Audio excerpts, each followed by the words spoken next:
Good evening, everybody. Over the last couple of days, I've shown you a couple of research articles that have come out in the last 7 to 10 days. The first one was to do with brain health, neuronal activity, excitation, stuff like that, basically. And they took, and this was a study in rodents, wasn't in humans, it was in rodents.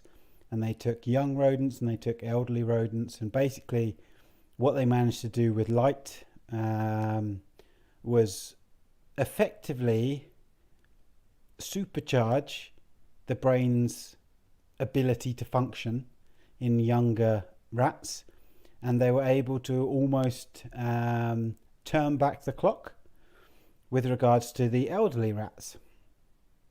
And can we extrapolate that and just say, oh, that will work in humans? The mechanisms by which it works are the same. So you could make that argument. I'm not definitively making that argument, but you could. And it's yet another research paper that is showing the humongous potential benefits of using light on your skull, on your brain, etc., in order to allow it to function better. And one of the ways that it helped was it reduced the inflammation. And we know all over the body, there are hundreds of papers that show red light and its ability to reduce inflammation. And there was a paper that I referred to a couple of months back with regards to, they put the light on one particular part of the skull. I think it was about here on the skull, and they did readings of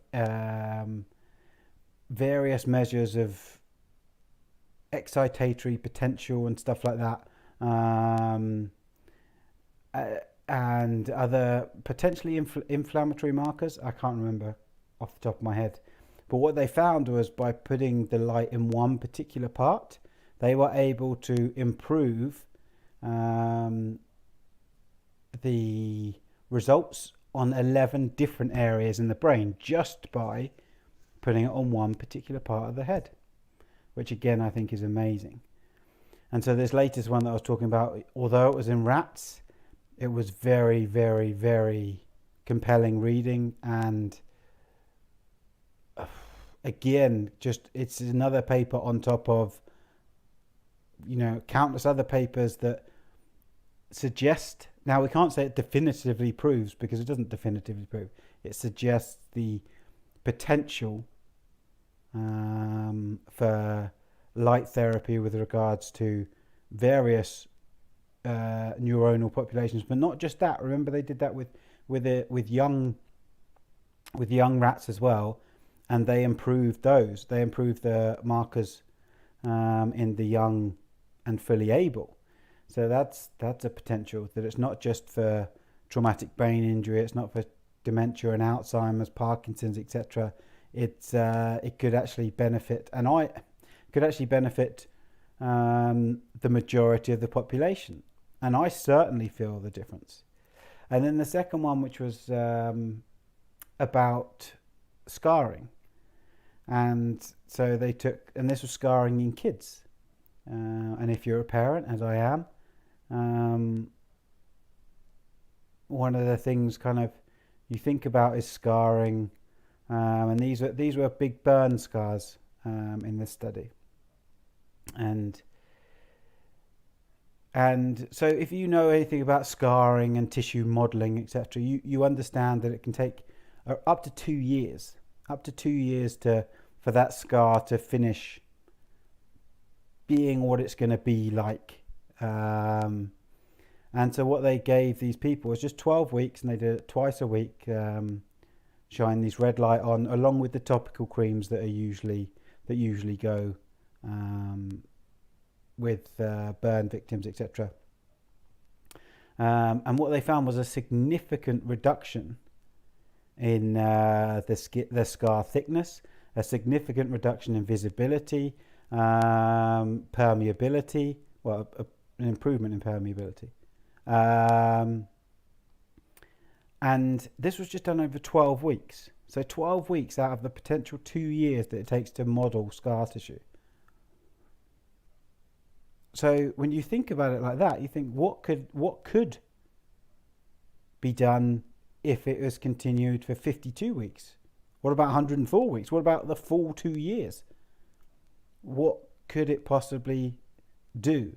Now, I'm not here to suggest, I'm only here to report, and you make your own mind up. This is 12 weeks out of a possible 104. And there were significant improvements in all aspects of the scarring. And I've seen that with clients. I've seen that myself, not just with new scars, but with older scars. I've seen them dramatically change the thickness, dramatically change the appearance of the scar. It's potentially wonderful stuff. And again, it's another one that says, okay, this is something we should look at further. This is something that we can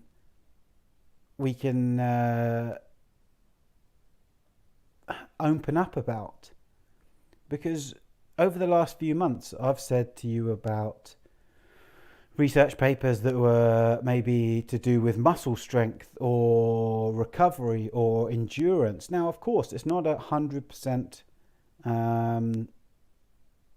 finding every single time, and there are papers that contradict those findings. But what it does do is it opens up another avenue that isn't pharmaceutical based. It is light based. It is, right, okay, if we start to understand just how important light is in our everyday well-being, and that's what I think we've got to do. So it's brilliant that these things happen with brain health or scarring or skin health or performance or vitality. Now, vitality, that's fairly subjective measurements in vitality.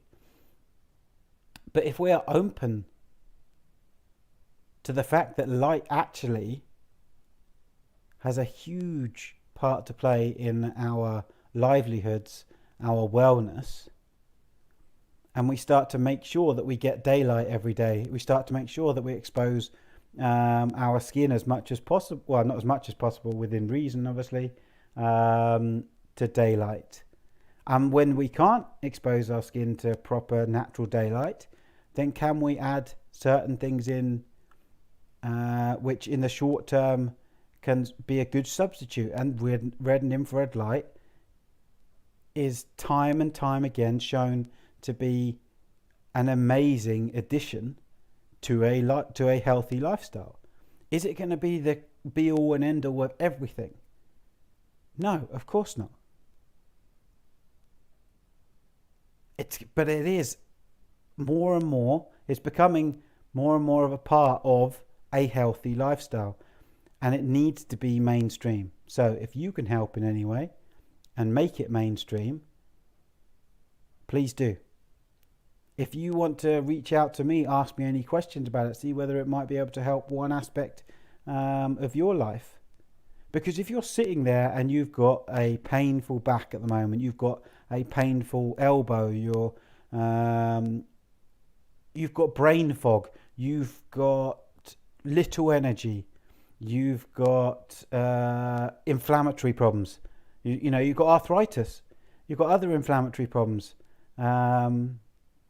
then please reach out, because I will go through with them and I'll be honest with you. I'm honest with everybody that gets in touch with me, because I want it to succeed, but that doesn't mean I'm going to tell you a whole bunch of lies. I'm going to say, look, some of them says this, some of them says this. Your best bet might be to go with this, but have you tried this? And I will give you options. But I think we need to start to understand, and we need to start to accept that light is vitally important.